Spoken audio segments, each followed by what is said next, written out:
संदीप ने अपनी माँ के कहने पर गांव में शादी कर ली थी। लड़की का नाम था सुनीता। माँ का कहना था एकदम मॉडर्न बहू नहीं होनी चाहिए, लेकिन उन्हें नहीं पता था कि गांव से आने वाली बहू सुंदर सुशील तो होगी और उसको गांव से बाहर भी निकाल लाएंगे, लेकिन उसके अंदर का गांव कैसे बाहर निकलेगा। शादी के कुछ दिन बाद, माँ टिफिन तो देना जरा।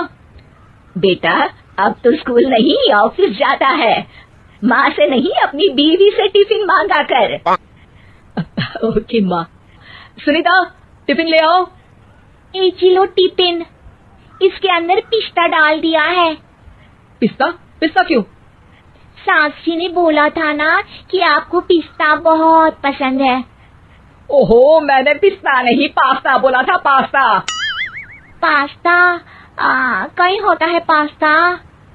अरे बेटी तू रहने दे, मैं बना दूंगी।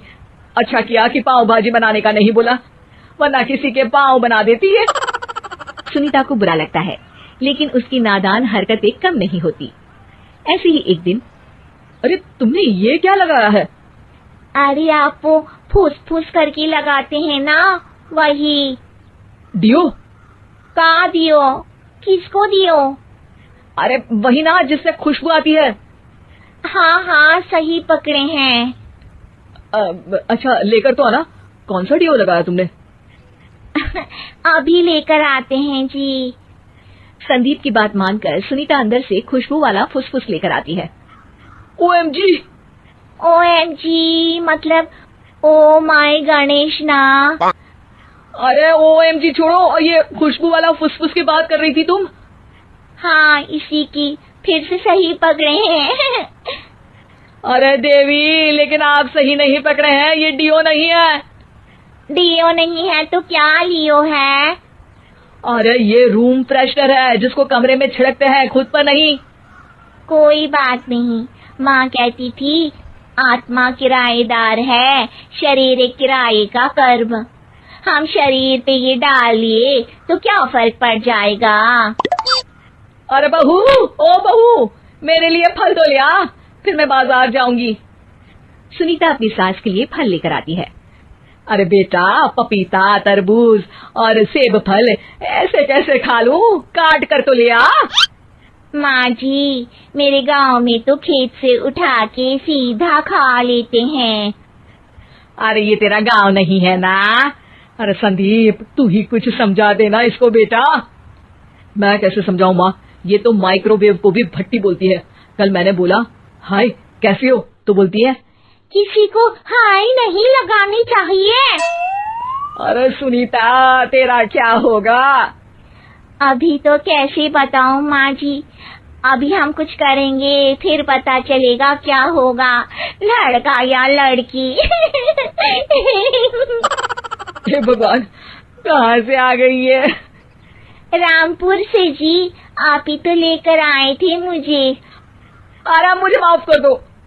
पहले कोई गलती तो करिए जी, आपकी तो सारी गलती माफ कर देंगे हम। हाँ अरे बहू, मेरी बात सुन, फल यानी कि फ्रूट जब भी लाए ना तो काट कर लाना, ठीक है?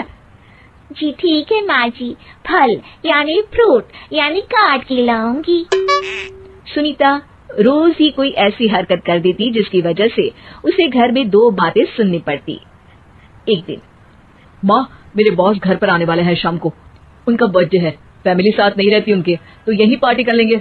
उनको अच्छा लगा तो शायद मेरा प्रमोशन भी हो जाएगा। मैं ना फ्रूट केक लाकर फ्रिज में रख दूंगी और तेरे साथ आज खाना मैं बनाऊंगी, ताकि जब साहब आए तो खाने में कोई गड़बड़ ना हो। शाम को जब सारी तैयारियां हो जाती है, संदीप के साथ बड़े साहब भी घर आते हैं। फ्रूट केक तो ले आना बहू, फिर खाना खाएंगे। और इस सब की क्या जरूरत थी, आपने बुलाया वही काफी है। सर आपका परिवार शहर में नहीं है तो हम ही आपके परिवार जैसे हैं सर। इतने में ही सुनीता फ्रूट केक लेकर आती है और बड़े साहब की टेबल पर रख देती है, और जैसे ही केक के ऊपर का बॉक्स हटाती है, ओह ये क्या है? केक तो कटा हुआ है, मैं तो ऐसा नहीं लाई थी। आप मुझे शाबाशी दे सकती है माँ जी, मैंने ही केक काट दिया। आपने कहा था ना फल यानी फ्रूट यानी हमेशा काट के लाना। तो फ्रूट केक भी तो फ्रूट ही है ना, तो मैंने पहले ही काट लिया। हूं ना मैं समझदार। अरे बहू, ये क्या किया? केक हमेशा वही काटता है जिसका जन्मदिन होता है। तुझे एक बात भी समझ नहीं आती, एक नंबर की बेवकूफ है। पूरा माहौल बिगड़ चुका था। संदीप को लगने लगा था कि साहब उसे प्रमोशन तो दूर की बात है, कहीं डिमोशन ना दे दे। लेकिन साहब बीच में ही बोल पड़ते हैं। अरे अरे कोई बात नहीं, ये इनकी बेवकूफी नहीं है, इनका भोलापन है। बेटा आप कहाँ से हो? रामपुर गांव से। अरे वाह, गांव से? फिर तो आपके गांव में ताजे फल और सब्जियां मिलते होंगे। हाँ सही पकड़े हैं, हम तो काटते भी नहीं, सीधा खा लेते हैं। मैं ना एक बार तुम्हारे गांव घूमने जरूर चलूंगा। क्यों संदीप, ले चलोगे ना? मुझे गांव घूमना बहुत पसंद है। बस फिर क्या था, संदीप और सास दोनों खुश हो गए, क्योंकि साहब को सुनीता ने गांव की बात करके खुश कर दिया था। अब संदीप का प्रमोशन पक्का था। शिक्षा, कभी भी किसी भी गलती पर घबराना नहीं चाहिए। हो सकता है कि उस गलती की वजह से आगे बड़ा फायदा हो।